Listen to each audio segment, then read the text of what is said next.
Muy buenas tardes a todas y todos. Les doy una muy calurosa bienvenida en nombre de la Universidad de las Américas, de sus autoridades, de nuestra rectora Pilar Romaguera. Hoy vamos a conversar sobre un tema de mucha relevancia.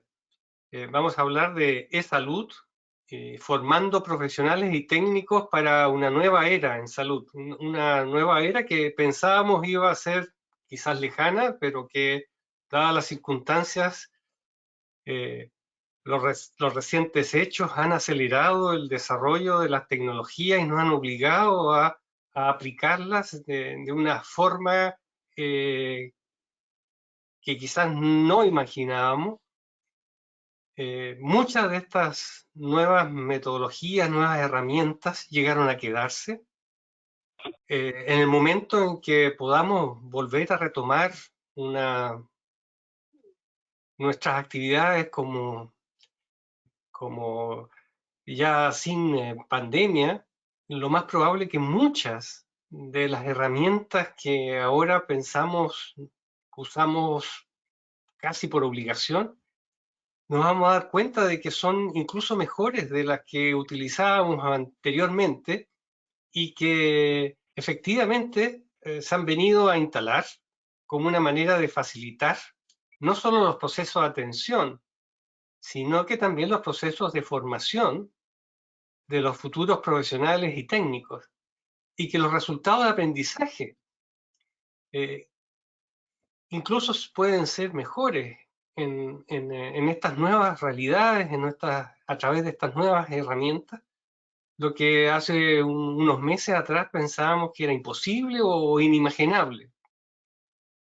Bueno, los hechos nos han obligado a no solo a aceptar, sino que también a reconocer de que hay aspectos, hay avances que notoriamente se vienen a instalar como grandes beneficios y que nos abren muchas e importantes posibilidades.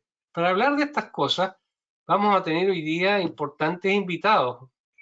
Vamos a tener primero al doctor Sebastián García Saizó, quien es médico cirujano de la Universidad Nacional Autónoma de México, especialista en salud pública, magíster en ciencias de planeación y financiamiento de políticas de salud de la London School of Economics and Political Science y la London School of Hygiene and Tropical Medicine de la Universidad de Londres, Inglaterra, quien además de tener una vasta trayectoria en el sistema de salud mexicano, él actualmente es el director de Evidence and Intelligence for Action in Health en la Organización Panamericana de la Salud. Él se desempeña actualmente en Washington, Estados Unidos, y que Sebastián, un profundo agradecimiento que estés con nosotros. También va a estar Jimena Necbulueque, médico cirujano, especialista en medicina física y rehabilitación de la Universidad de Chile, quien es jefa del Departamento de Rehabilitación y Discapacidad de la División de Prevención y Control de Enfermedades del Ministerio de Salud de nuestro país. También va a estar Sergio Bozo, quien es médico cirujano y magíster en educación en ciencias de la salud de la Universidad de Chile, es director académico del Hospital San Juan de Dios y director del Centro de Habilidades Clínicas de la Facultad de Medicina de la Universidad de Chile. También va a estar con nosotros Blanca Águila, quien es licenciada en Enfermería de la Universidad de Magallanes, es instructora de simulación clínica por la Universidad Finisterra y se desempeña con nosotros en nuestra universidad como docente universitaria hace más de 8 años en las carreras de enfermería y técnico de nivel superior en enfermería de nuestra universidad y además en la Universidad del Mar e INACAP. Y también ha ejercido en la gestión y liderazgo de servicios médicos quirúrgicos en el área pública y privada, y actualmente es directora del Departamento de Simulación en Salud de la Universidad de las Américas. Cristian Campos, quien es el decano de la Facultad de Ciencias de la Universidad de Rehabilitación de la Universidad Andrés Bello, se tuvo que excusar por un motivo de fuerza mayor, que espero que todo esto, todo lo que se haya podido solucionar. Así que le deseamos mucha aventura a Cristian Campos y lamentamos que hoy no nos pueda acompañar. Bueno, sin más, quiero dejar al doctor García Saizó, quien va a hacer una breve presentación y después quiero preguntarle algunas cosas, aprovechando de su actual experiencia y posición en la Organización Panamericana de la Salud. Adelante, Sebastián. Muchas gracias, Osvaldo. Voy a permitirme en los próximos minutos compartir una breve presentación. Siempre digo breve y acaba siendo un poco más. Pero sí pueden ver mi presentación. Sí, perfecto. Muy bien. Bueno, y perdón por los ruidos de fondo, que es parte de la situación en donde estamos todos transmitiendo ahora desde nuestros entornos más privados, ¿no? Nuestras casas, y se oyen entonces ruidos a los que no estamos acostumbrados en los entornos laborales. Pero bueno, yo quiero hablar sobre los retos de la pandemia. Finalmente es donde estamos todos inmersos, ¿no? Y cómo esto ha generado, ¿no? O ha promovido la introducción de aspectos relevantes en términos de tecnologías en los programas formativos, y que esto responde no solo una cuestión, digamos, de desarrollo inmediato, ¿no? Sino que más bien ha puesto en luz algo que tiene un desarrollo muy importante ya de muchos años, ¿no? Y que hoy se acelera por justamente lo que está ocurriendo. Voy a tocar estos 4 puntos. Son 4 puntos enfocados justamente a uno, definir el contexto en donde estamos todos a nivel global metidos, sobre los programas formativos en salud y COVID-19, justamente esto sobre cómo se están afectando, la enseñanza y nuevas tecnologías, que insisto, no es una relación nueva, y algunas reflexiones finales. Bueno, este es el contexto de donde estamos. Perdón, decía 155 días, eso es ahora impreciso, ¿no? Pero la información sí es información actualizada el día de ayer, ¿no? Llevamos más días, ya no son 155 días desde el 11 de marzo, ¿no? Es prácticamente un mes más el día de hoy. Pero a nivel global, ayer se reportaban 31 millones de casos, poco más de 31 millones de casos, con 960,000 muertes y afectación en 216 países o territorios. En nuestra región, en la región de las Américas, se han reportado poco más de 15 millones de casos, con 531,000 muertes y afectación en 54 países y territorios. Ahora, COVID ha generado una importante serie de efectos más allá de la salud individual, es decir, la repercusión de los efectos de esta pandemia han sido enormes, ¿no? Y en el área económica, política, social, no es menor. Estamos hablando actualmente de una caída del 9,1% del Producto Interno Bruto en la región de las Américas. El desempleo en América Latina se espera aumentará del 8,1% que teníamos en 2019 a 13,5% en 2020. La tasa de pobreza se prevé que aumente 7 puntos porcentuales en 2020, solo en 2020, y sin prever si esto se extiende todavía más hacia adelante. Se habla de que hasta el 37,3% de este crecimiento, digamos, en la tasa de pobreza, lo que implica un incremento de 45 millones de personas, ¿no? Dando un total de 231 millones de personas en total en América Latina. Y se prevé que la pobreza extrema aumente 4,5 puntos porcentuales a llegar al 15,5%, ¿no? Que es un incremento de 28 millones de personas, ¿no? Llegando a un total de 96 millones en nuestra región. Es decir, los impactos son de una gran magnitud y afectan todas las diferentes actividades de la humanidad. Y esto no está ajeno a lo que pasa en salud, es decir, también han sido los efectos grandes en lo que está ocurriendo, no solo en el manejo de la epidemia, no solo en lo que ha implicado, digamos, todo este fortalecimiento y transformación de nuestros sistemas de salud para atender el problema de la pandemia, sino lo que esto también ha generado en la atención de otras prioridades sanitarias, ¿no? Por ejemplo, vemos ahora clarísimo un desplazamiento tanto de la oferta de servicios como de la demanda de los mismos, ¿no? Por un lado, obviamente, la redistribución de recursos para atender la emergencia implicó la suspensión o incluso el postergación de algunos servicios de salud esenciales. Y cambios también en la parte de la demanda, cambios en el comportamiento de las personas han condicionado también cambios en la demanda o cómo se demandan estos servicios. Ahora la gente, por ejemplo, tiene miedo de asistir a los servicios de atención, ¿no? Tiene inseguridad por lo que implica el riesgo del contagio, ¿no? Y esto ha limitado también el acceso en muchos momentos a los servicios de salud, tanto preventivos como curativos. Y esto en las gráficas lo que pueden ver es justamente cómo se han afectado los servicios asociados a enfermedades no transmisibles. Es decir, no tiene que ver con la atención del COVID y sin embargo hay una afectación muy importante. Y esto compromete, por supuesto, la capacidad de resolver problemas de salud en la población. Y esto en la gráfica de abajo vemos que no es algo solamente de la región, esto es a nivel global, ¿no?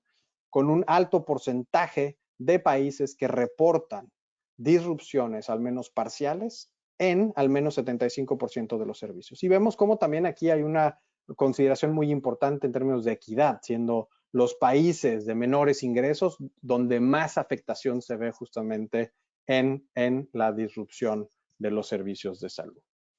Esto tiene también importantes connotaciones en términos de los programas formativos, que también han visto justamente estos efectos. Y los programas formativos en salud tienen el doble efecto. Por un lado, obviamente, todo lo que ha implicado la disrupción por las medidas de distanciamiento social o cuarentena, ¿no? Lo cual ha implicado el cierre de algunos entornos, pero también porque muchos de los encargados de los procesos de enseñanza son profesionales de la salud que en muchos momentos han sido convocados a retomar o a reforzar sus labores asistenciales en respuesta a la pandemia. Entonces, esta disrupción ha sido muy grande. Los educadores en las áreas de la salud se enfrentan a grandes retos, tanto personales como profesionales, tanto en los entornos clínicos como en los entornos educativos. Y la reducción de la enseñanza por el despliegue y la redirección de los profesionales de la salud a actividades asistenciales, como señalaba la cuarentena, las medidas de distanciamiento físico, el cierre de las escuelas y los espacios educativos, así como otras actividades de teletrabajo, nos llevan a la cancelación de talleres, simposios, conferencias, sesiones de entrenamiento y más actividades presenciales. Ahora, como respuesta, y parte de lo que estamos viviendo hoy a través de este seminario es justamente eso, ¿no? Las escuelas han rápidamente adoptado el uso de contenido educativo y entrenamiento en línea y lo han puesto a disposición de sus alumnos y profesores. Con esto se ha aumentado también las oportunidades de desarrollo del profesorado en el uso de tecnologías y herramientas en línea, pero ha sido una respuesta gracias a que en este momento histórico de la humanidad contamos con los desarrollos tecnológicos que tenemos a disposición. Es decir, esto no era lo mismo ni siquiera en la última, digamos, pandemia de una magnitud obviamente mucho menor, pero como fue, por ejemplo, la influenza H1N1 en el 2009. No teníamos justamente el acceso a estas herramientas y plataformas. Ahora, ¿qué pasa con estas nuevas tecnologías? El uso de tecnologías como las plataformas de video, conferencia web y de transmisión de contenido han sustituido gran parte de las actividades en aula. Es decir, rápidamente se ha convertido los procesos y lo que era una clase presencial frente a un grupo, digamos, se convierte en una videoconferencia o, por ejemplo, este seminario que pudo haber sido una reunión de gran riqueza presencial, pero se convierte rápidamente utilizando tecnologías o plataformas de videoconferencia en algo en forma remota. Sin embargo, en las áreas de la salud persiste el reto de replicar la experiencia de actividades clínicas. Desde la consulta e interacción con el paciente hasta los pases de visita en entornos hospitalarios que permiten la adquisición de habilidades de comunicaciones interpersonales y clínicas que son claves en los procesos formativos en salud. Las tecnologías disponibles en este momento, como señalábamos, videos, podcasts, realidad virtual simple, simulación y juego, se han incorporado en las dinámicas de enseñanza en conjunto con tutorías a distancia y otras alternativas. Es decir, se ha buscado esta complementariedad. Pero existen dos cambios, y es en donde yo me voy a centrar un poco más, que son cambios que estamos esperando sean el resultado de este desarrollo acelerado en la pandemia. Y uno es el aprendizaje adaptativo y el otro es la realidad extendida, que tienen importantes antecedentes y sin embargo no han jugado todavía un papel clave. El aprendizaje adaptativo se basa en dos componentes fundamentales. Uno es la inteligencia artificial, ¿no? Que lo que nos permite es la posibilidad de proveer un contenido de aprendizaje y de evaluación que interactúe y se adapte con los estudiantes, es decir, la creación de algoritmos que permitan justamente evaluar esta respuesta, esta interacción con el alumno.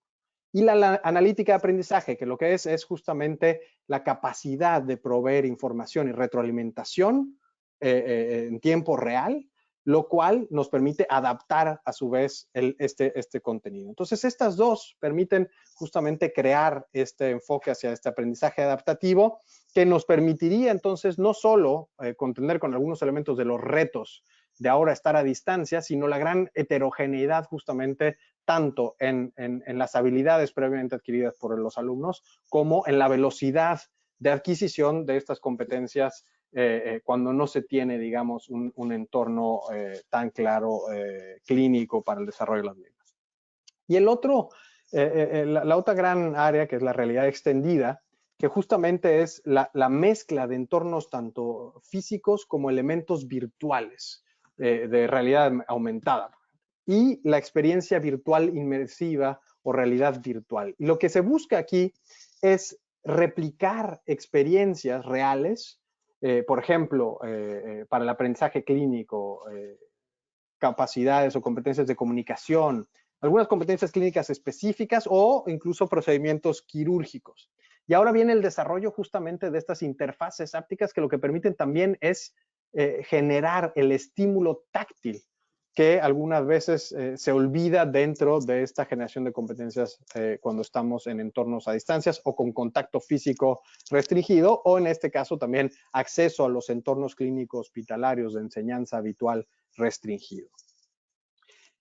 Algunas reflexiones sobre esto. Los cambios que generemos en respuesta a estos retos derivados de la pandemia y en relación al uso de las tecnologías y la implementación de nuevas alternativas tecnológicas, va a estar dada en todo momento, va a estar condicionado, va a depender de los factores que están condicionando en un momento dado también a esta disrupción. Y esto entonces, ¿qué tanto va a durar esta disrupción? ¿No? ¿Cuánto tiempo vamos a tardar en regresar? Y esto entonces nos va a llevar a qué tan fácil podremos volver en un momento dado a nuestras prácticas habituales o nuestras prácticas, digamos, convencionales de enseñanza. Y esto también tiene que ver con el otro gran momento o elemento, digamos, de esta limitante al cambio, que es el acceso a las tecnologías. Y no solo a las soluciones tecnológicas, sino que se cuentan, por ejemplo, con todos los recursos necesarios para implementarlas, profesionales en tecnologías educativas, y el acceso al desarrollo y a contribuir en este desarrollo de nuevas alternativas tecnológicas para el aprendizaje. El escenario futuro probablemente va a incluir una mezcla de elementos tecnológicos innovadores, digamos, y entornos de aprendizaje presenciales o habituales. Es decir, difícilmente creemos que vamos a volver atrás, pero sí vamos a, por supuesto, en cuanto regresemos, seguramente se pierde el incentivo de avanzar rápido. Necesitamos también tener en consideración a la equidad digital como un elemento esencial porque representa uno de los mayores retos a vencer. Es decir, ya no solo es la equidad en el acceso a la educación, sino ahora cómo este también acceso a los entornos digitales está condicionando las oportunidades de aprendizaje. Entonces, siempre que se hable del acceso a nuevas tecnologías, el acceso a nuevos procesos de enseñanza-aprendizaje, bueno, considerar justamente la equidad digital en el uso de estas tecnologías. El desarrollo de alternativas de bajo consumo de datos y la colaboración entre centros de enseñanza van a ser también muy importantes. Es decir, no hay forma de que una sola entidad académica, una sola universidad, pueda desarrollar todo lo que se requiera en términos de la aplicación de estas nuevas tecnologías. Y, por supuesto, también los recursos educativos abiertos o disponibles abiertamente también van a jugar un papel clave. El uso efectivo de la tecnología para facilitar los procesos de enseñanza y aprendizaje, como siempre ha sido, va a depender de la alineación que se logre de todos los factores. El alumno, los objetivos de aprendizaje, el contenido, el diseño instruccional, la tecnología y el contexto. Es decir, la tecnología per se no resuelve el problema. Y la capacitación en el uso efectivo de las tecnologías es y será siempre fundamental. Y no podemos olvidar que esto es parte muy importante de cómo logramos justamente adaptar, implementar y mantener el uso de las tecnologías, el uso de la innovación dentro de nuestros procesos de formación en recursos humanos. Con esto yo termino estas reflexiones. Osvaldo, muchísimas gracias y gracias una vez más por la invitación a participar en este seminario. Muchas gracias, Sebastián. Efectivamente, te gastaste tus 15 minutos, así que yo creo que las preguntas las voy a dejar para el final para todos. ¿Ah? Así que, junto con volverte a agradecer, Sebastián, y quiero pedirle a Jimena Neculhueque que nos, nos señale cuál es su visión al respecto. Jimena, por favor. Sí, por supuesto.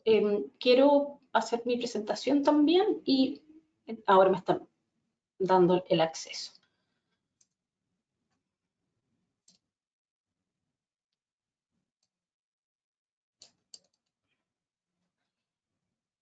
Siempre uno termina preguntando si lo ven o no lo ven. ¿Ven ustedes mi pantalla? Muy bien, muy bien. ¿Se ve? Ya, perfecto. Bueno, quiero primero que nada agradecer esta invitación, comentar que es gratamente sorprendente que,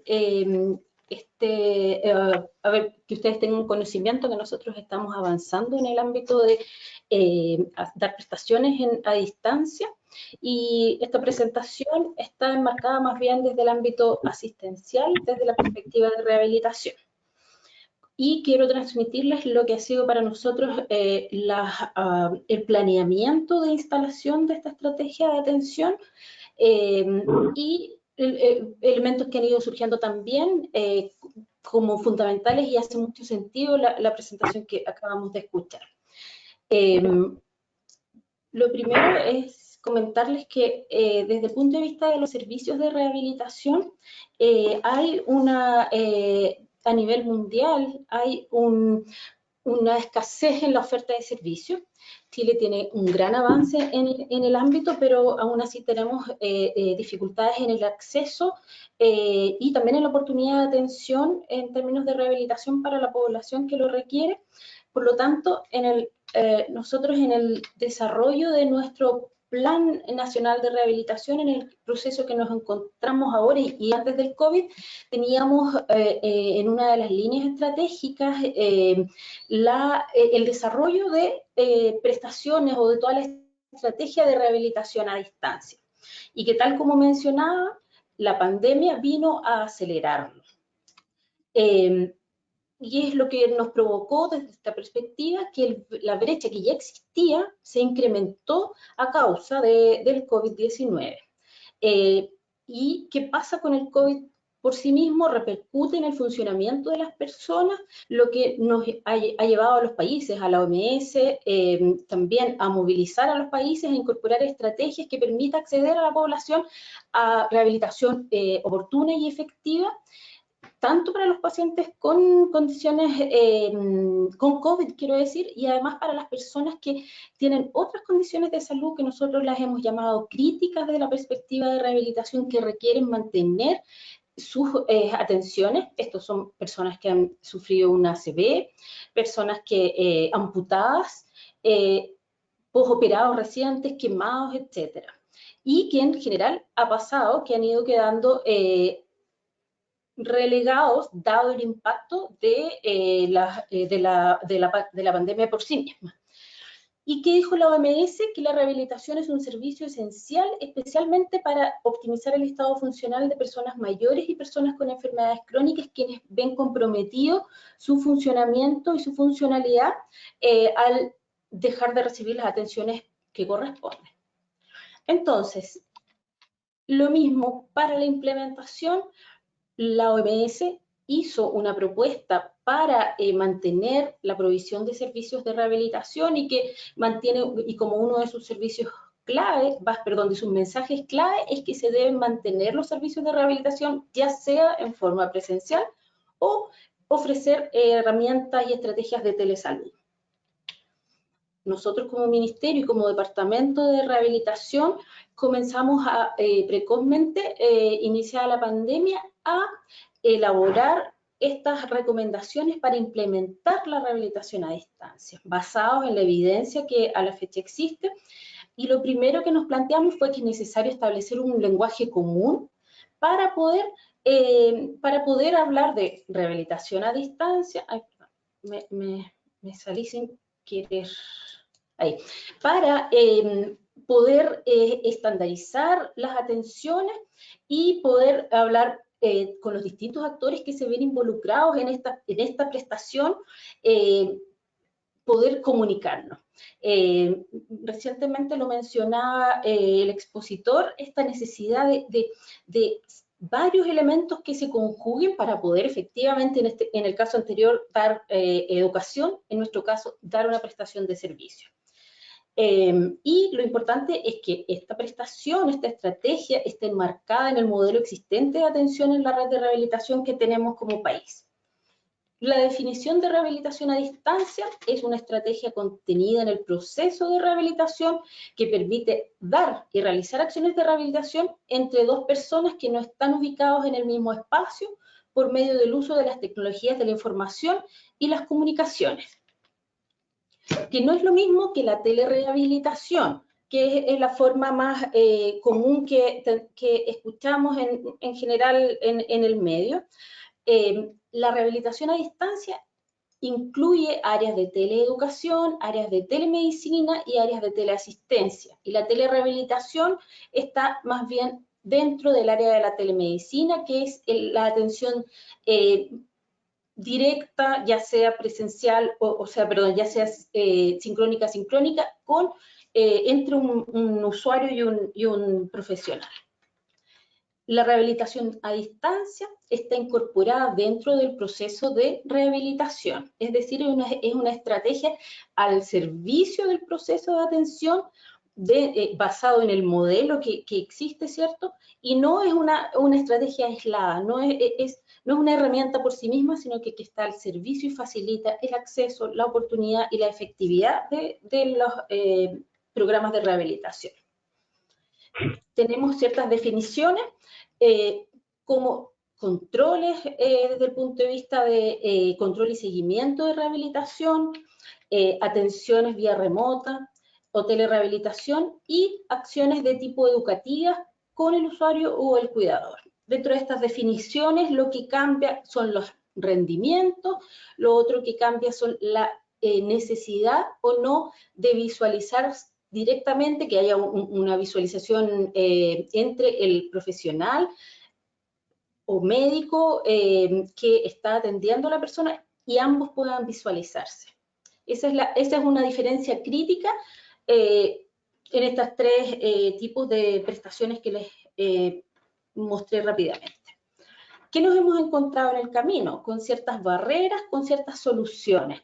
Y todavía estamos en un proceso de implementación, en un proceso de desarrollo de esta estrategia. Primero, ¿a quiénes? ¿Qué se requiere para implementarlo? El soporte, habilitantes, como el acceso a Internet y dispositivos, uso de las tecnologías de información y comunicación y fuertemente la educación en este ámbito, tanto para quienes generamos los programas, tanto para quienes entregan las prestaciones, como para los usuarios de la tecnología y de estas prestaciones. La importancia de la efectividad versus efectos adversos, el tiempo y la producción y barreras normativas naturales, digamos, en el ámbito de la rectoría y la regulación. ¿Qué soluciones? Lo importante es que la rehabilitación debe estar basada en la evidencia. Nosotros acá en nuestro medio hemos desarrollado un trabajo en conjunto y virtuoso entre salud digital, hospital digital, entre TICS y el ámbito de rehabilitación y discapacidad. Estamos avanzando en educación en el uso de rehabilitación a los diferentes grupos que les mencionaba. Está incluida esta estrategia en el Plan Nacional de Rehabilitación, está también incluida en el sistema de registro nacional, ahora en el contexto del COVID, y va a permanecer en el REMA de futuro, y todo el desarrollo de recomendaciones para la instalación. Y ya les decía que esta alianza estratégica que generamos ha permitido que vayamos creciendo lentamente, pero sí sistemática y sólidamente. Requieren una visión y un abordaje desde el ámbito administrativo, técnico, clínico, ambiental, y un paso a paso para poder recibir finalmente las prestaciones. Como conclusiones de esta experiencia, de este trabajo que estamos desarrollando como Ministerio de Salud, que nos parece importante dejar como ideas fuerza. Primero, que la rehabilitación es un servicio esencial que permite optimizar el funcionamiento de las personas que han vivido COVID u otras condiciones que comprometen su funcionamiento, que las acciones de rehabilitación que se proponen en estas recomendaciones y para este desarrollo están respaldadas en evidencia científica, y esta evidencia científica ha demostrado efectos beneficiosos en cuanto a la efectividad de la prestación, de la atención, y también en términos de la satisfacción usuaria.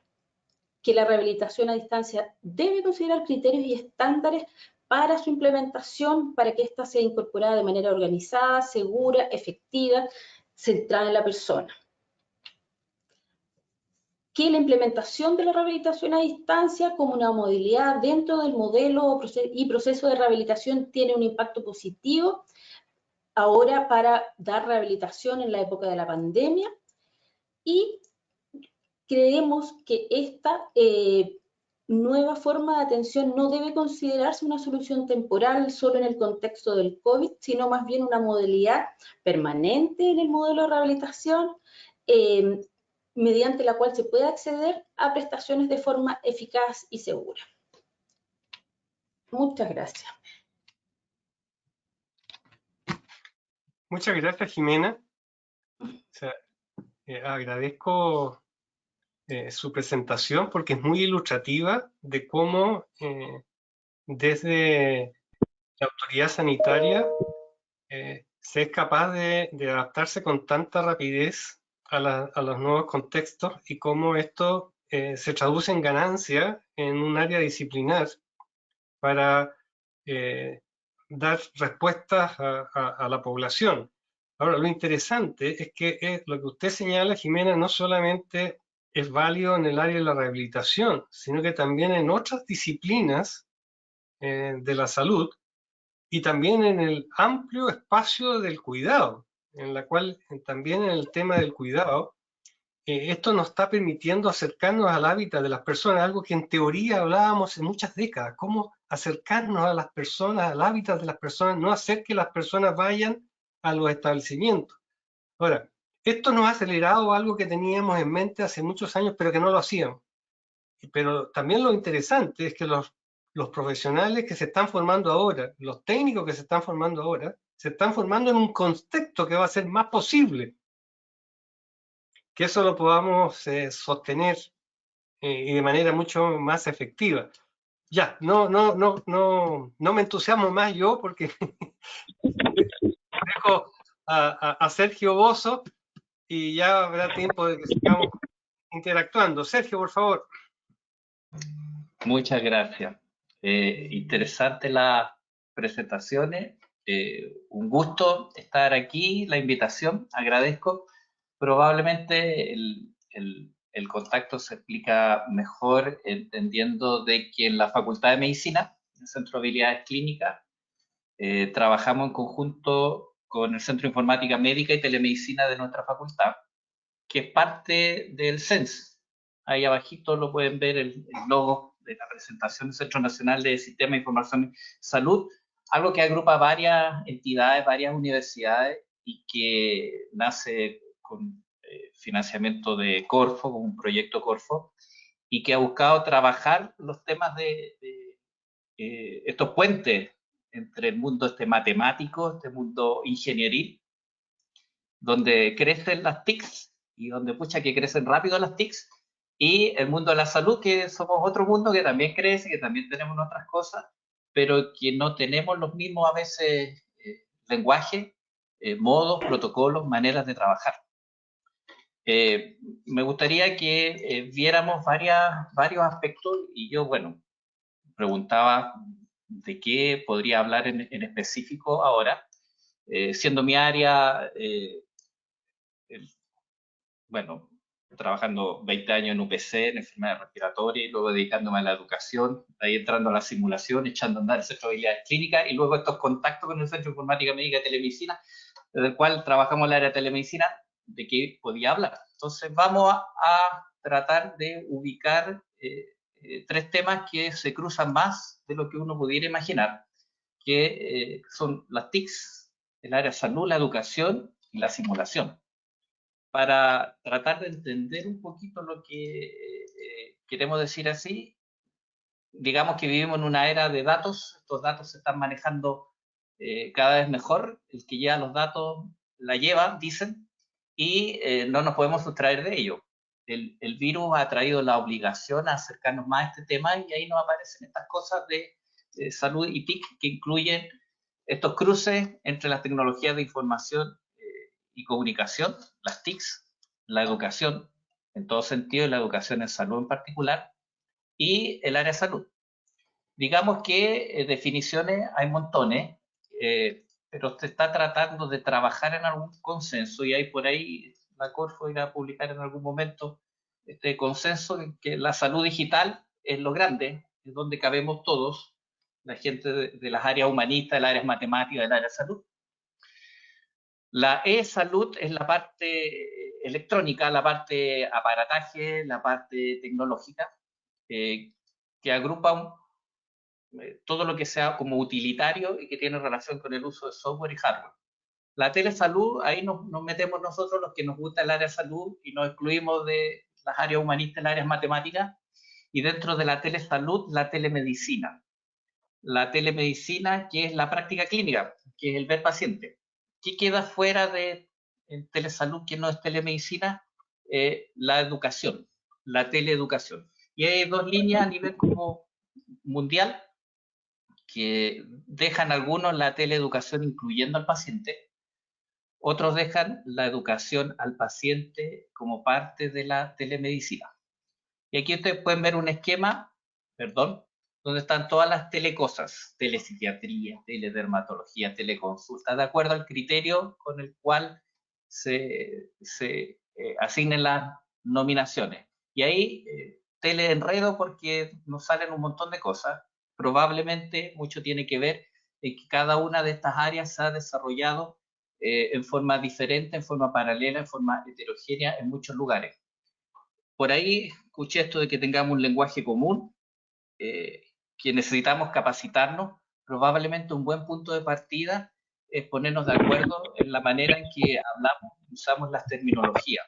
Eso es fundamental, porque esto se presta para enredarse, y hay que entender que estos términos designan muchos conceptos que en general, si los miramos, los revisamos, nos vamos a encontrar que son bastante claros de entender, pero a veces el término no es el mismo en diferentes lugares, y hay pequeñas variaciones o acepciones que no influyen sobre el concepto fundamental. Entonces la posibilidad de llegar a un lenguaje común es algo necesario, y que es algo importante que hagamos, y es el punto de partida de todo esto. Desde el punto de vista de la educación, acá hay una revisión hecha en Medical Teacher, no es tan antigua, y que muestra cómo está la telemedicina cubierta en los currículos de las escuelas de medicina en Estados Unidos y en Canadá.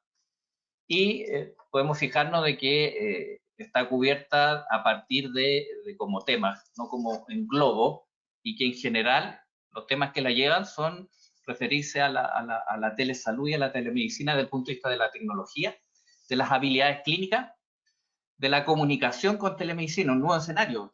Digamos que nuestros egresados se tienen que desempeñar en ambulatorio, en urgencia, en hospitalario, en la comunidad, se tienen que desempeñar en el ambiente telemático también.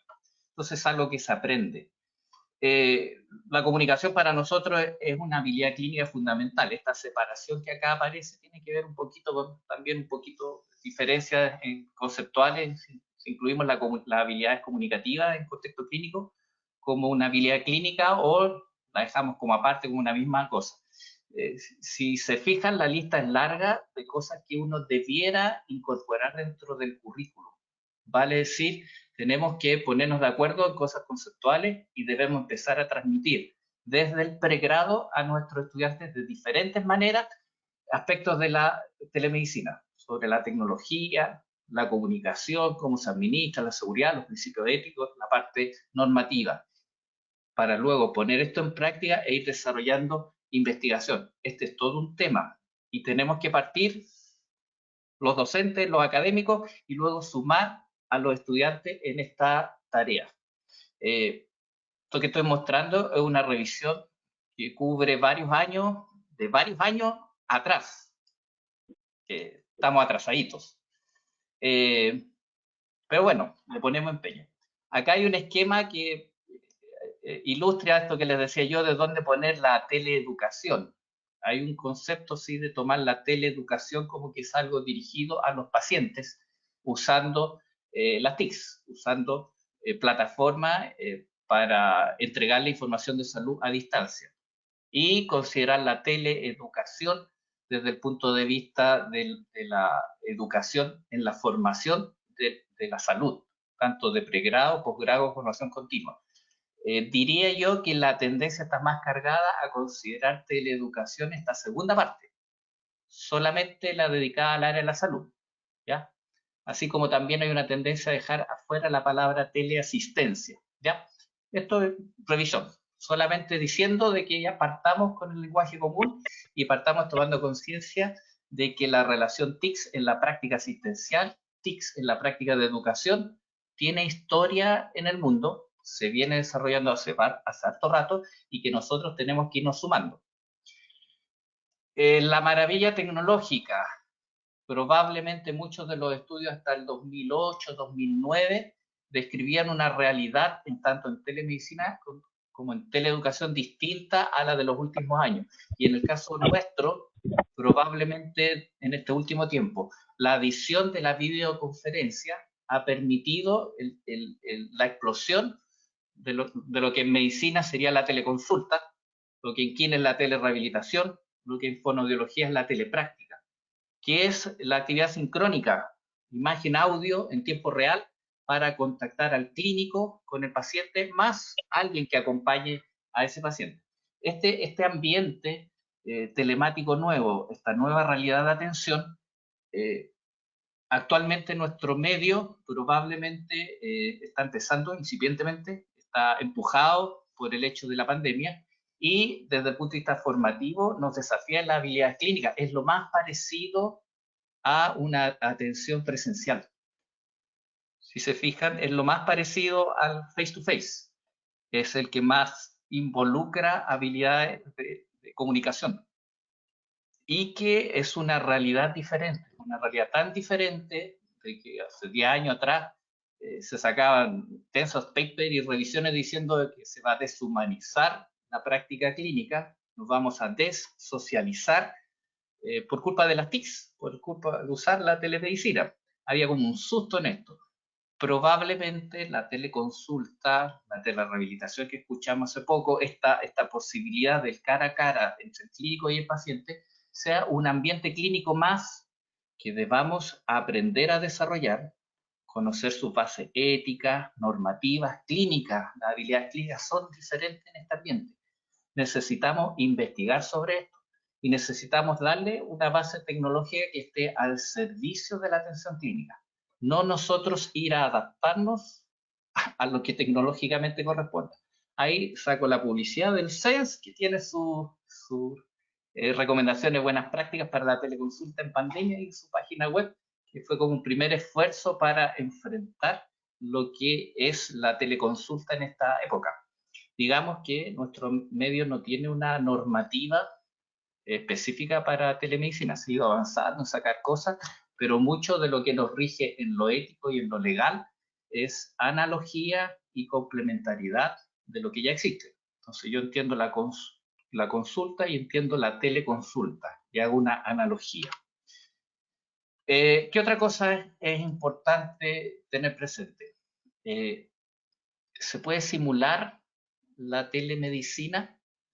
Sí, se puede simular. Puedo hacer actividades telemáticas, puedo hacer escenarios clínicos, y bueno, acá tenemos a la gran jefa de la simulación y ella nos va a decir, estoy seguro de que todo es factible de simular. El problema es que a veces cuesta harto.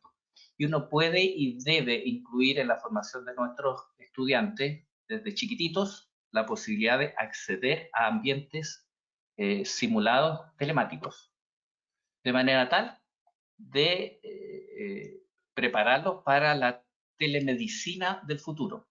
Ahora, la simulación y TICS.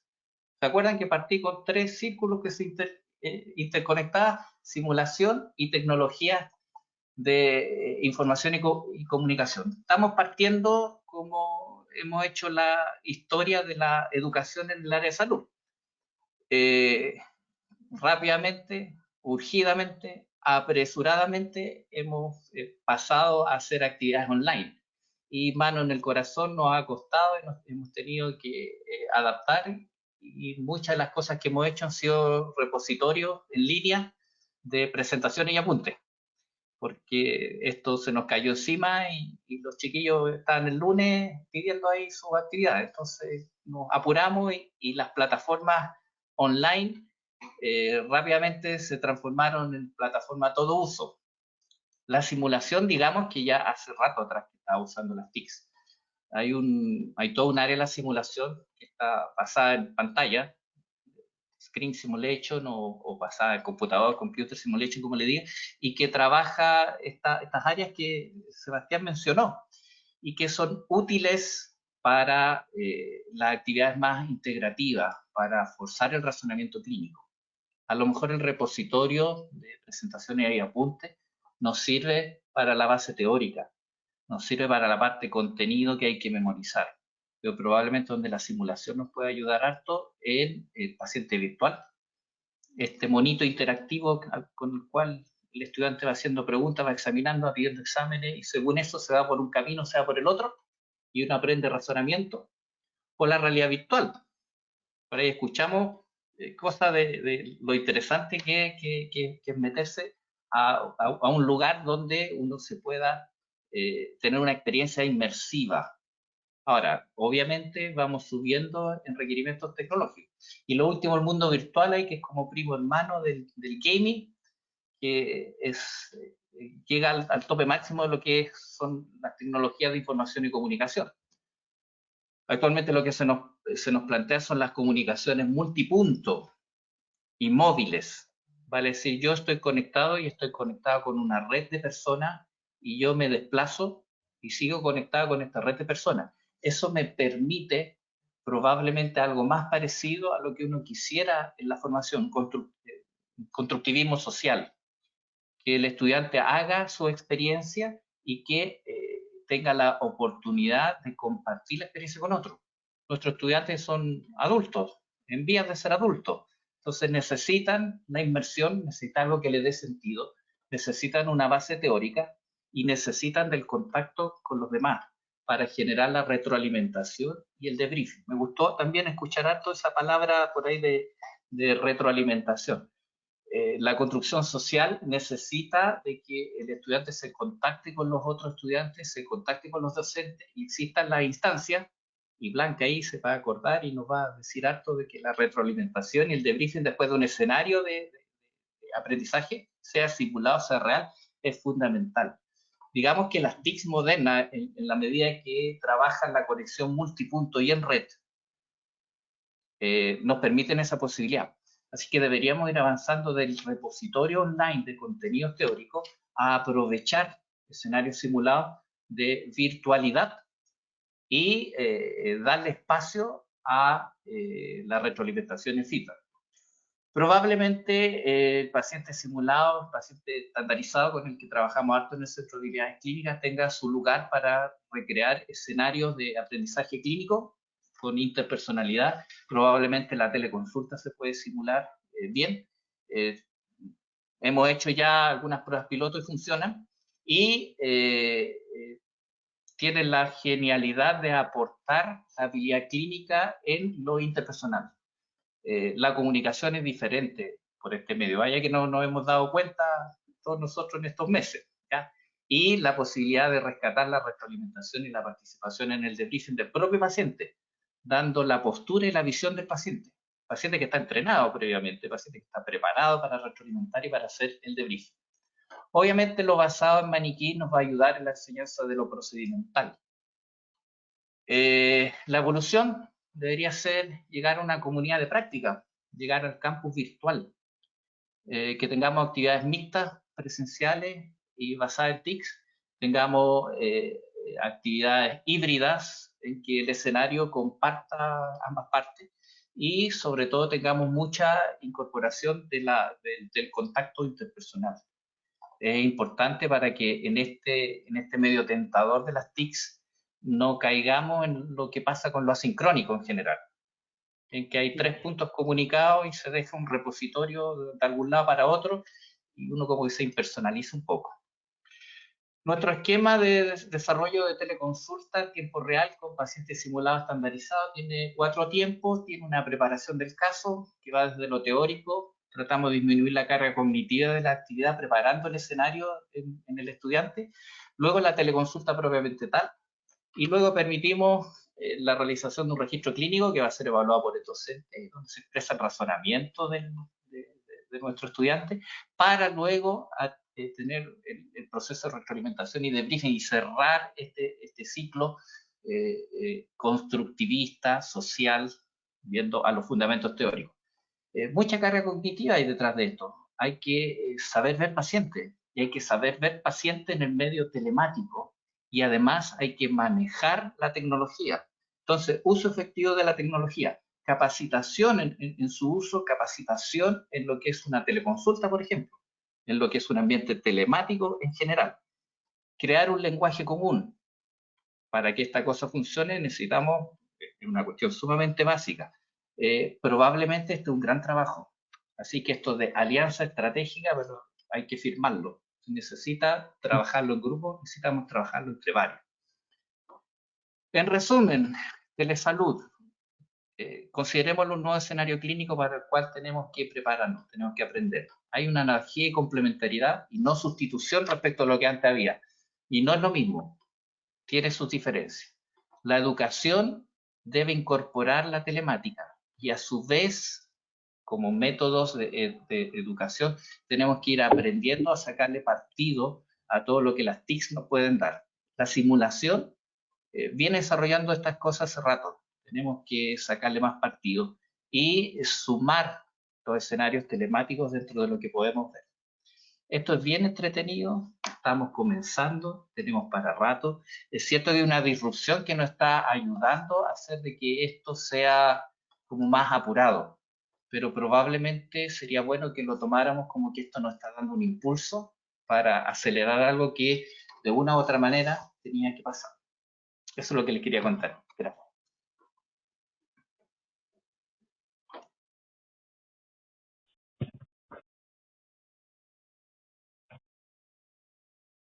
Estás en mute, Osvaldo. Quiero agradecerte, Sergio, por tu presentación, y antes de dejar a Blanca, quiero señalarle a todos los que nos están escuchando que pueden hacer sus preguntas por el chat. Luego de la ponencia de Blanca, vamos a tener tiempo para poder contestar algunas de las preguntas que hagan ustedes. Bueno, es un orgullo, personalmente aquí, disculpa Blanca, pero es un orgullo tener a una de las máximas, digamos, lideresas en el ámbito del desarrollo de las tecnologías aplicadas a la educación. Así que, Blanca, por favor. Te escuchamos. Muchas gracias, decano. Buenas tardes a todos. Voy a compartir una pequeña presentación también, que va un poquito de la mano con lo que señala Sergio con respecto a empezar a usar un lenguaje común relacionado con lo que es la teleeducación.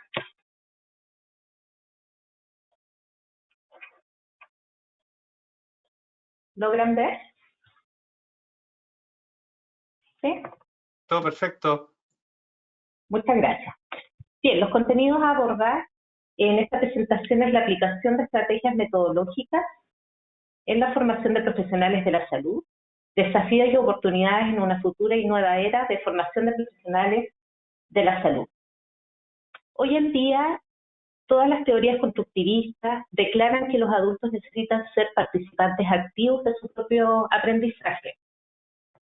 Los docentes, en su rol de facilitador del aprendizaje, deberían usar un proceso diferente para facilitar este aprendizaje, ya que estos procesos estimulan sin duda el razonamiento, promueven la discusión constructiva de ideas, favoreciendo el diálogo, originando puntos de vista, ideas, innovaciones, y al mismo tiempo conducen a replantear propuestas como resultado de la confrontación de saberes individuales hacia conclusiones grupales. Y sin duda las estrategias didácticas que se apliquen curricularmente estarán en concordancia con la formación de profesionales y técnicos en esta nueva era en salud. Como podemos observar esta diapositiva, la unión de la educación presencial y online ante esta fórmula mixta o híbrida ha sido incluida entre las principales tendencias educativas que marcarán la formación universitaria en los próximos años. Es decir, el camino hacia la transformación digital en salud. Como podemos observar en esta diapositiva, la inserción curricular de la metodología de simulación está presente en las 6 carreras de la Facultad de Ciencias de la Salud de UTLA, y en general esta inserción curricular en horas de simulación incluye asignaturas con 2 tipos de componentes, es decir, horas teóricas y horas de simulación, centradas principalmente en el ciclo inicial de formación, y en las asignaturas de prácticas integradas, en donde se suma un tercer componente, que son horas de pasantías clínicas. Ya estas asignaturas por lo general parten en el 5º semestre, es decir, en el ciclo profesional. Estas actividades han sido desarrolladas de manera presencial, de manera histórica, por lo que sin duda hace un gran desafío de innovación virtual para la facultad, para los directores de escuela y sus equipos, y además los departamentos que aportan de manera transversal en esta nueva innovación. ¿Cómo nosotros aplicamos esta estrategia metodológica como un proyecto de telesimulación en la universidad y en la facultad? Primero, bueno, a raíz de toda esta crisis sanitaria de marzo, comenzamos inmediatamente a buscar evidencia bibliográfica, tanto a nivel nacional como internacional, un poco a consultar con otras instituciones cómo estaban abordando este tema, cómo iban a abordar este tema, y nos damos cuenta que había muy poca evidencia o muy poco explotado este tema de la simulación virtual. Evidencias más centradas en Europa principalmente, en Estados Unidos, donde tienen inserción curricular con actividades de virtualidad, y llegamos a este concepto de telesimulación, que McCoy en el año 2017 la define como un concepto y proceso nuevo e innovador utilizado para proporcionar educación, capacitación, evaluación en campos relacionados con el área de salud. Por lo tanto, tomamos este concepto que está muy relacionado también teóricamente con, que le da un sustento teórico, con la andragogía y con el aprendizaje experiencial de Cole. Por lo tanto, presentamos un proyecto piloto de telesimulación en las carreras de enfermería y TENS en 9 asignaturas, y a través de un diseño de una matriz de tributación de telesimulación, que se las voy a mostrar bien general más adelante, en donde participó la unidad de gestión curricular, las mismas direcciones de escuelas con sus comités, en las cuales se realizó un análisis y retroalimentación por cada escuela, y comenzamos a llevar a cabo este proyecto piloto, en donde se realizaron distintas grabaciones en los centros de simulación y lógicamente la capacitación docente fue esencial para este proyecto y comenzamos ya en el mes de mayo y julio a aplicar la metodología y finalizamos con encuesta de satisfacción también de los estudiantes. Debido a la buena percepción y un poco al éxito de este proyecto, que fue muy estructurado, muy estandarizado, con protocolos, con procesos bastante estandarizados, nos permitió de alguna otra forma extender este proyecto actualmente en las 6 carreras de la facultad, en 20 asignaturas, durante el mes de agosto. ¿Cómo planificamos la intervención curricular de las carreras? Bueno, actualmente la telesimulación se aplica en 6 carreras, en 20 asignaturas, y lógicamente el proyecto inicial piloto solamente contemplaba las asignaturas que tenían 2 componentes, es decir, la teoría más horas de simulación, y ahora estamos incorporando asignaturas que tienen estos 3 tipos de componentes: la teoría, simulación, más horas de pasantía clínica. Bueno, se crearon en cada una de las asignaturas la matriz de tributación de telesimulación, y aquí es muy importante y destaco el trabajo colaborativo de todas las escuelas, de las directoras, de su comité curricular, para poder de alguna otra forma retroalimentar estas matrices, poder diseñar todo el material académico, que fue un trabajo bastante arduo. Lógicamente era nuestra primera experiencia, y sin duda un tema muy importante para el logro del éxito de este proyecto es la capacitación docente. De hecho, Lander siempre me acuerdo que es un autor que señala que sin la capacitación docente esta metodología está destinada a desaparecer. Por lo tanto, sin duda, nosotros le dimos bastante importancia y capacitamos de manera muy personalizada a los docentes que iban a ejecutar esta telesimulación. Aquí les muestro un ejemplo de una de las matrices, porque cada asignatura tiene una matriz específica, en donde, como les decía, colaboró la unidad de gestión curricular, colaboró el experto, el doctor Juan Manuel Fraga también, que es conocido por todo Chile, yo creo, porque es un médico que es bastante reconocido por el tema de la simulación. Y él nos ayudó, nos guió un poco a poder evidenciar de manera curricular cómo podíamos llevar la telesimulación y aplicarla de manera virtual. Lógicamente nos dimos cuenta que el dominio psicomotor era imposible transferir, por lo tanto esas actividades que no podían realizarse de manera virtual se van a dejar a posterior mediante concentrados de simulación cuando las condiciones lógicamente sanitarias nos permitan y que los estudiantes vayan seguros a los centros de simulación a realizar estas actividades pendientes. Pero sin duda también McCoy, la persona que ha investigado este tema de la telesimulación, ha señalado que el dominio cognitivo y el dominio de habilidades comunicacionales es posible sin ningún problema aplicar en esta telesimulación. También para nosotros era muy importante innovar, poder avanzar en algunos procesos, y realizamos un plan piloto también del examen clínico objetivo estructurado en los TENS. Pero fue una evaluación de manera asincrónica, donde se le dio un tiempo libre al estudiante para que, lógicamente, enviara el video, y el docente, a través de una pauta de cotejo, realizaba la evaluación de esa habilidad procedimental básica, considerando los elementos que un estudiante puede tener en su domicilio, ¿ya?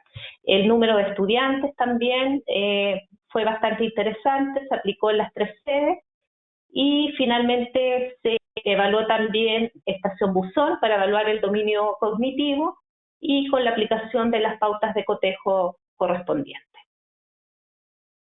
También es importante señalar que se aplicó también esta estrategia de telesimulación en los internos de enfermería, considerando que había una restricción bastante importante, y sigue habiendo una restricción bastante importante para acceder a los centros de simulación.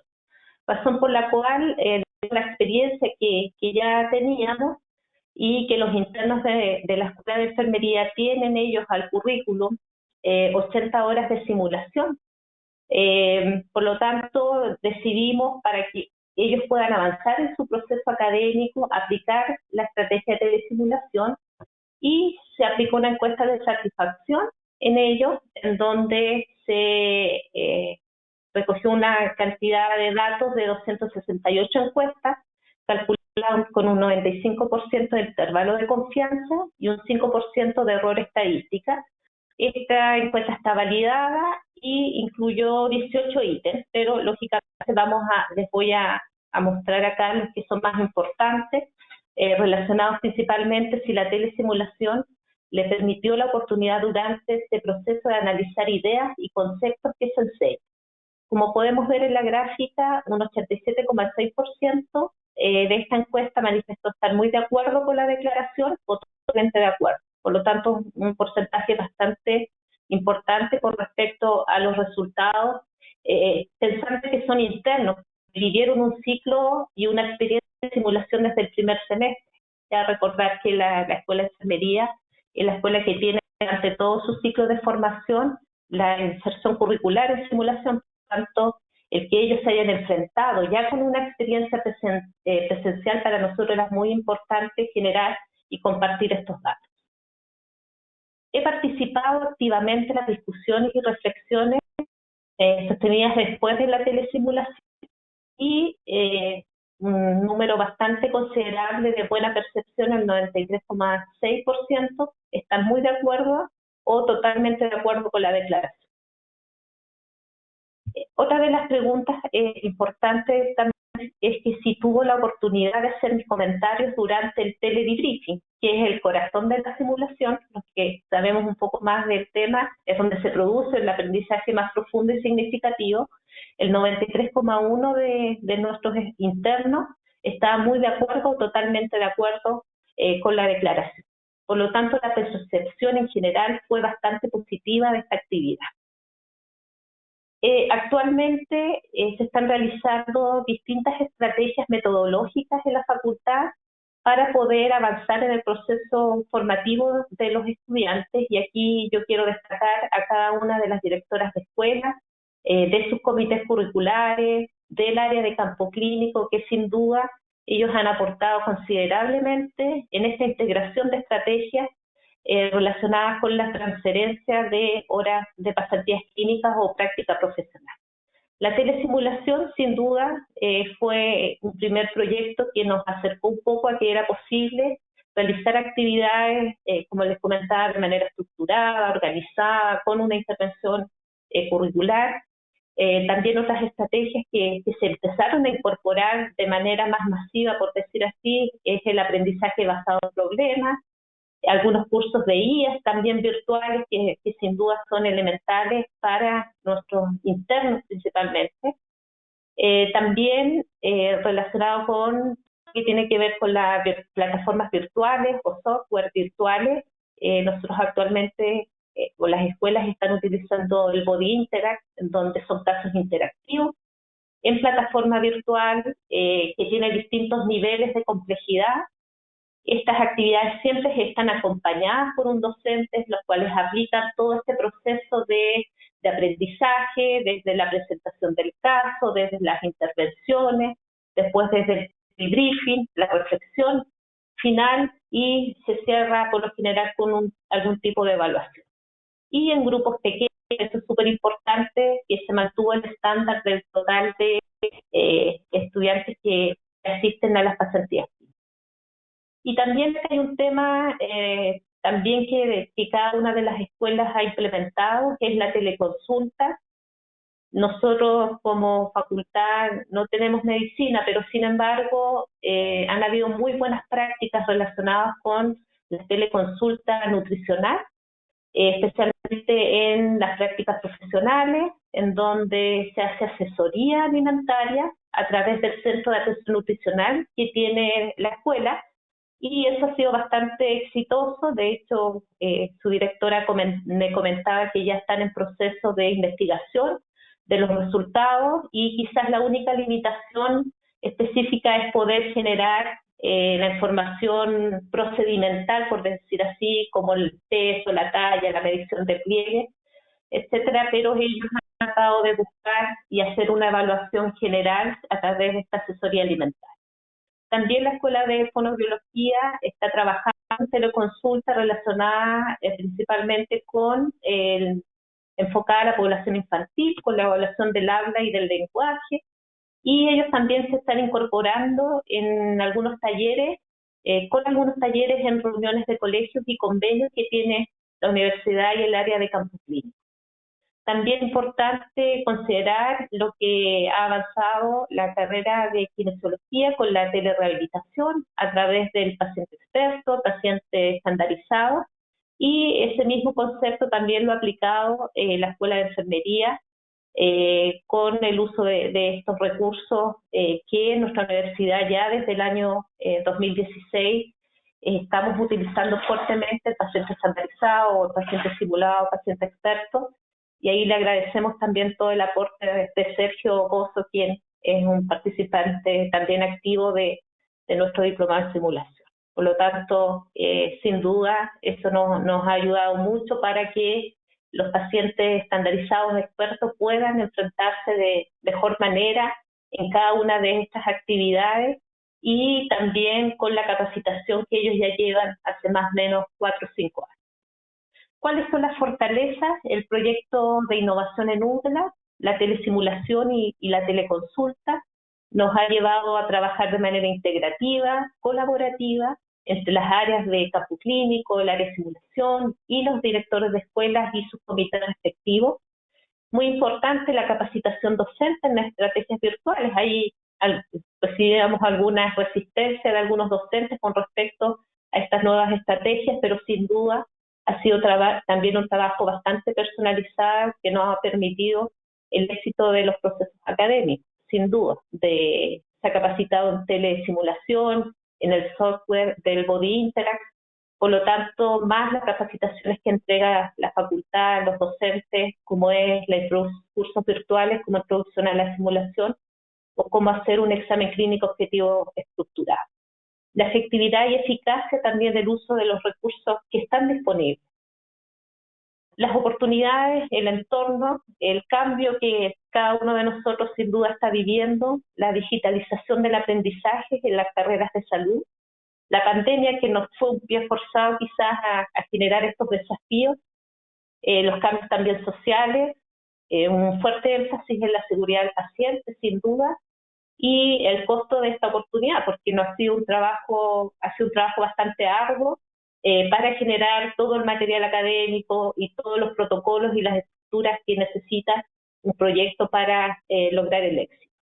¿Cuáles son nuestros desafíos? Aportar con estrategias metodológicas y buenas prácticas que formen profesionales de la salud en este nuevo paradigma, generar ambientes de colaboración en la educación, capacitación y evaluación de los estudiantes en las carreras de salud, de entornos virtuales, también contribuir a eliminar las barreras de distancia y tiempo para la entrega del contenido educativo, aportar en el avance académico basado en los logros de los resultados de aprendizaje de las asignaturas en periodos de confinamiento, y para nosotros es muy importante trabajar con matrices de tributación porque sin duda eso nos va a permitir el logro de los resultados de aprendizaje declarados.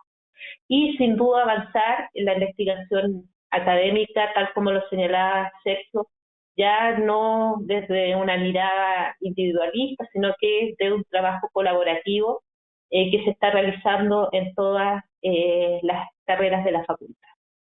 ¿Y cuáles son nuestros grandes desafíos? Si seguimos mirando que la virtualidad un poco llegó para quedarse, poder realizar algún tipo de evaluación clínica objetiva estructurada, virtual, pero de manera sincrónica, que permita incorporar los 3 dominios, es decir, el dominio cognitivo, psicomotor y de habilidades comunicacionales, y sin duda también poder entregar a nuestros estudiantes, especialmente a los internos, actividades de simulación con trabajo interdisciplinario en un hospital simulado, considerando que la universidad y la facultad cuenta con 7 centros de simulación y 3 de ellos son de alta tecnología, por lo tanto se podría perfectamente aplicar esta simulación de manera presencial interdisciplinaria, porque se podría, con la estructura que tienen los centros de simulación y la alta tecnología, transferir horas de práctica profesional de manera interdisciplinaria. Eso es la presentación en general. Muchas gracias, Muchas Blanca. Gracias. gracias. El doctor Saizó tenía que retirarse, tenía otra reunión, así que no sé si está por ahí como para alcanzar a hacer una pregunta o si ya se tuvo que retirar. Ahí está, Sebastián. Aquí estoy. Sebastián, hay todo un movimiento para lograr que la salud esté al alcance de todos, o sea, el concepto de salud universal, o sea, acceso y cobertura universal a la salud. Y efectivamente, estas nuevas tecnologías pueden ser un gran colaborador en que efectivamente el derecho a la salud se pueda materializar. Pero eso va a implicar que los profesionales estén formados para ello, tengan una nueva cultura que pueda, digamos, utilizar estas nuevas herramientas. ¿Cómo lo ves tú en ese sentido? Ese es el gran reto que tenemos, ¿no? Es decir, ahora todo el mundo empezó rápidamente a hablar de telemedicina, por ejemplo, ¿no? Que hemos mencionado mucho el día de hoy en la prestación de servicios de salud. Pero no necesariamente tenemos a los recursos humanos formados, ¿no? Para llevar a cabo acciones de telemedicina en todos nuestros entornos, ¿no? Y esto no es nuevo, es decir, es algo que lleva muchísimo tiempo de desarrollo. Y es uno de los grandes impedimentos que tenemos, ¿no? Entonces, el formar estas nuevas generaciones con estas nociones tecnológicas distintas, utilizando estas nuevas herramientas, lo que abre es la posibilidad de hacia futuro tener sistemas de salud basados en recursos humanos que cuenten con estas habilidades.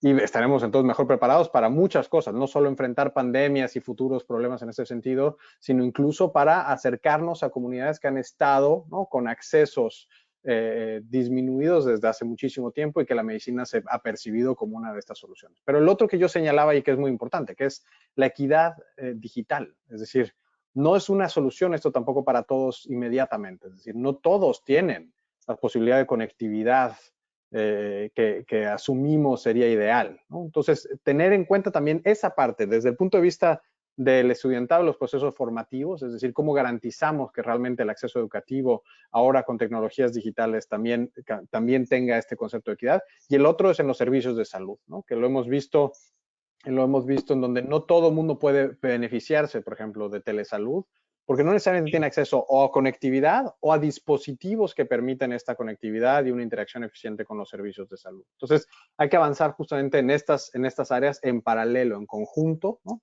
Y asegurarnos que no dejamos nadie atrás, ni en la parte, obviamente, formativa, pero tampoco en la parte de acceso a tecnologías digitales.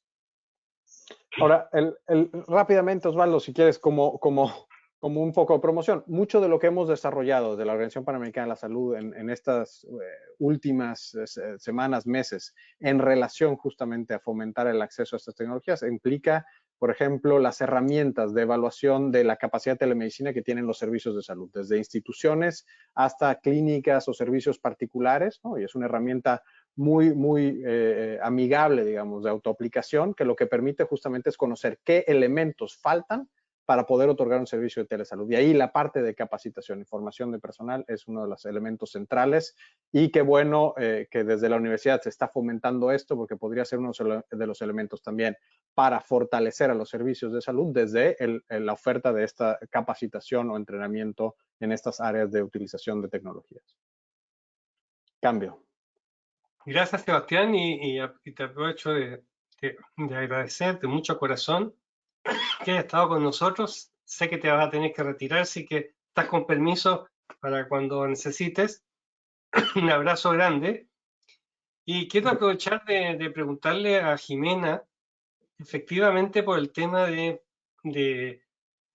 uno supone que si uno va a construir un sistema de salud basado en la estrategia de atención primaria, y por lo tanto uno debería tener centros de salud muy próximos al hábitat de las personas, debe ser mucho más práctico para un país que tiene recursos escasos como Chile, antes que tener centros repartidos por todos lados, tener buenos dispositivos capaces de conectarse telemáticamente con los propios domicilios, con las propias familias y con las comunidades.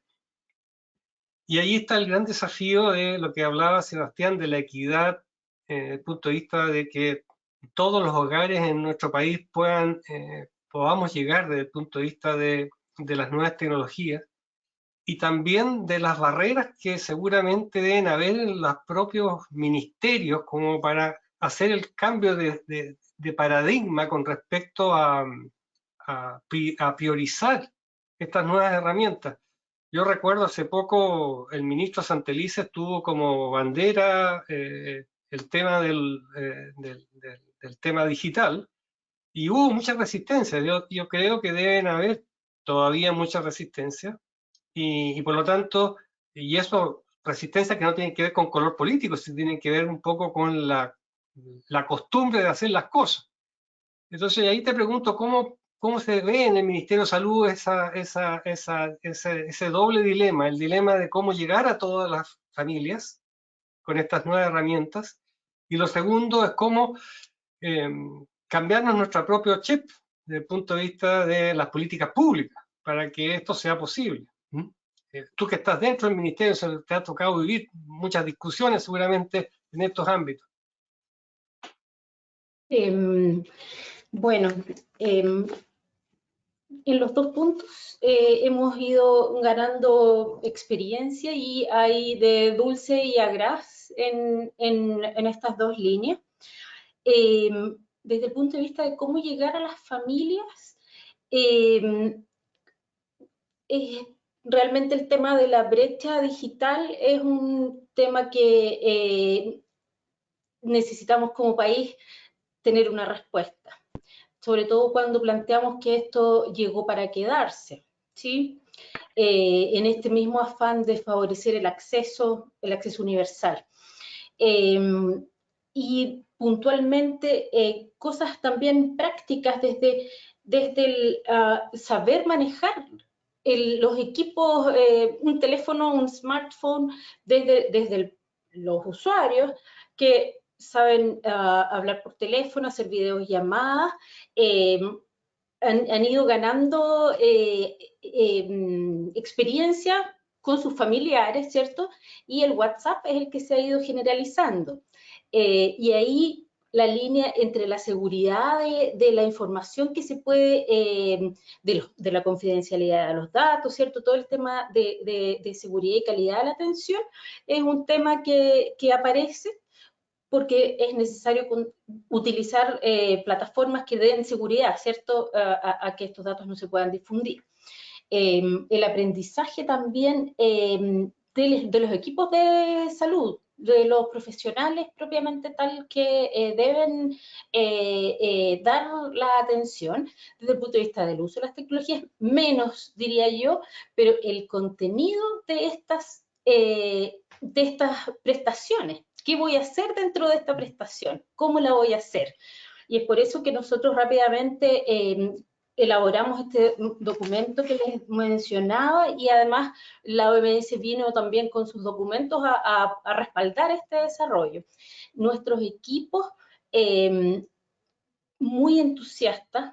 Hay que reconocer que los equipos de rehabilitación, considerándose dentro de ellos los médicos fisiatras, los kinesiólogos, los terapeutas ocupacionales, los fonoaudiólogos, psicólogos, enfermeras, trabajadores sociales, ese es un equipo amplio que no está en todas partes en esa misma dimensión, pero eso es el equipo que intentamos tener a lo largo de los hospitales, y la atención primaria es con la mayor de las voluntades, usando sus equipos, usando distintas estrategias, intentando educar a la población y avanzando en esa materia, aunque no tenían los habilitantes.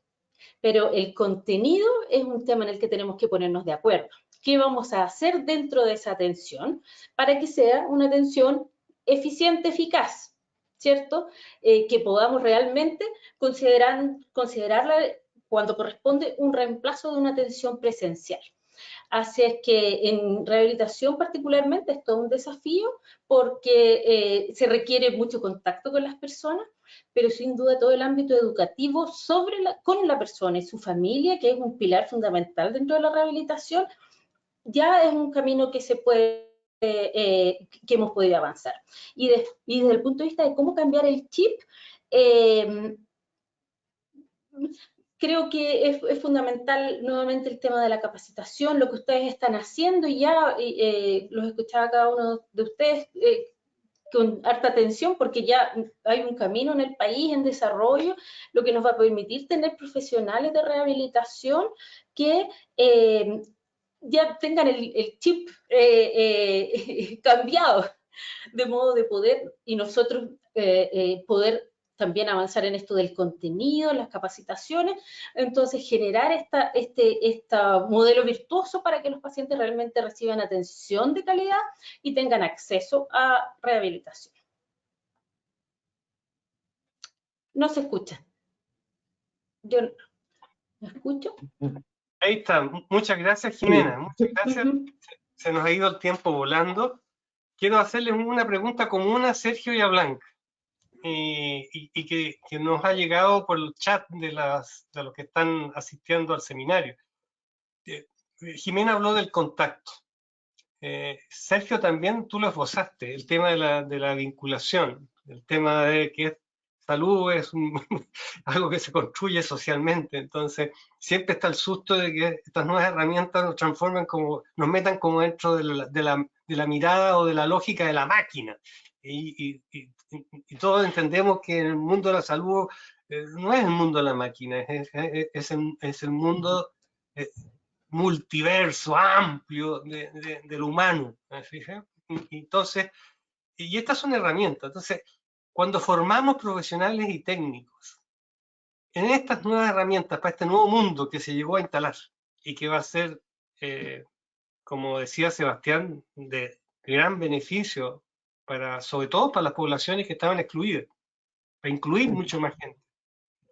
¿Cómo logramos efectivamente que en la formación, en estas nuevas herramientas, el tema vincular en todas sus dimensiones, vincular con la persona, las familias, las comunidades, y vincular con los pares? O sea, porque aquí interviene el docente, los pares, las compañeras y compañeros, y están las personas que requieren de atención en un contexto social, o sea, también no como entidades aisladas. ¿Cómo lo viven, lo piensan, lo visualizan? ¿Cuáles son las dificultades? ¿Cuáles son lo que hay que cuidar ahí?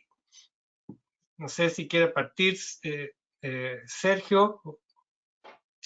Bueno, gracias. Yo creo que la pregunta trata de sintetizar mucho de lo importante hablado ahora. Bueno, primero, entender que el estándar es lo presencial. Eso es lo correcto, eso es lo demostrado, eso es lo ético, eso es lo normativo. Lo telemático es alternativo, es complementario. Todavía no reemplaza.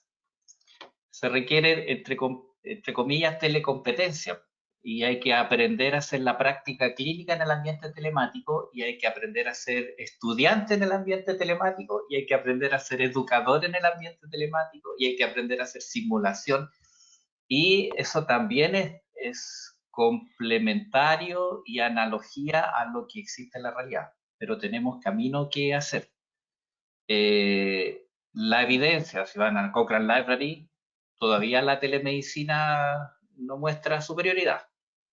Hay cosas puntuales, la mayoría de los trabajos todavía no dan información suficiente, y si se fijan, encontramos 300 trabajos y al final nos quedamos con 7, que nos sirve para decir, y con harto detalle, de que la telemedicina fue equivalente a lo presencial en cosas bien puntuales. Así que nos queda trabajo por hacer, y eso son cosas de evidencia publicada en países que llevan años de experiencia. Estados Unidos y Australia, que tienen grandes distancias, donde está desarrollada la tecnología y las personas están lejos de los centros principales de salud, es donde esto se ha dado. Y si ustedes ven la encuesta a la AMA, como el colegio médico de allá, resulta que están aumentando las percepciones de lo quiero usar, estoy participando, me gusta la telemedicina, pero los valores andan bajo el 50% de uso en la práctica médica allá. O sea, este es un camino que hay que hacer. Lo de la equidad digital es una cuestión de contra importante. si uno echa a andar esto y no está hecha la equidad digital, esto aumenta las brechas de diferencia entre las personas. O sea, logra exactamente lo contrario de lo que pretende. Queremos acercar la atención de salud, queremos acercar la educación. Si hay brecha digital de por medio, esto amplifica. Entonces, brecha digital, mirar nuestros estándares, saber de que esto es diferente.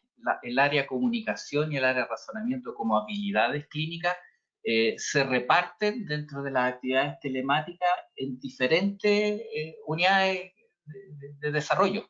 Entonces usted va a escuchar del ECOE virtual, de la teleconsulta, existen como 38 remedios para la misma enfermedad. ¿Qué quiere decir eso? Que ninguno de los 38 es totalmente bueno. Tiene su indicación, tiene su lugar. Entonces esta diversidad nos está mostrando nuestra necesidad de lograr cosas que cubran nuestros objetivos de aprendizaje y que no hay nada que lo cubra todo. Por lo tanto, tenemos que hacer diferentes estrategias. Entonces tenemos que aprender todavía y de ahí felicito, ojalá Blanca ahí se dediquen a publicar y a contar las cosas que están haciendo, porque más lo que aportemos nosotros, lo que aportemos los demás, vamos a ir aprendiendo para desarrollar esto.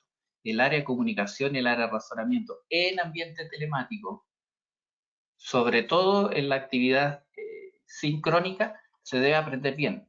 En la actividad asincrónica se corre mucho el riesgo de la deshumanización y la desocialización. No lo digo yo, son montones de psicólogos que lo tienen publicado y lo tienen más o menos estudiado.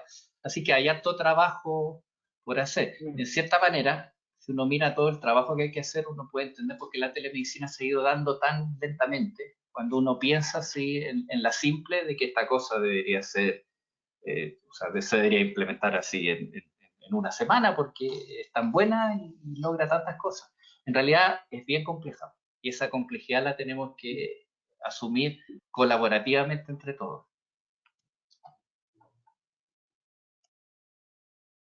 Muchas gracias, Sergio. Blanca, ¿qué opinas?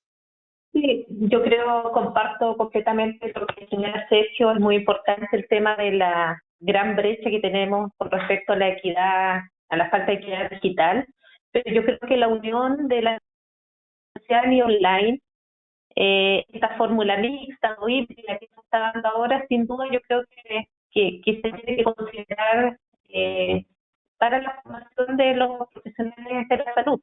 Sin duda, la no logra cumplir muchas teorías, por eso hace una introducción más o menos al tema del constructivismo. Es importante también que los dominios a veces, ya sea psicomotor, cómo lo voy a poder lograr, en los resultados de aprendizaje, que el estudiante tenga una integridad del conocimiento y que tenga distintas estrategias que se apliquen para lograr estos mismos resultados.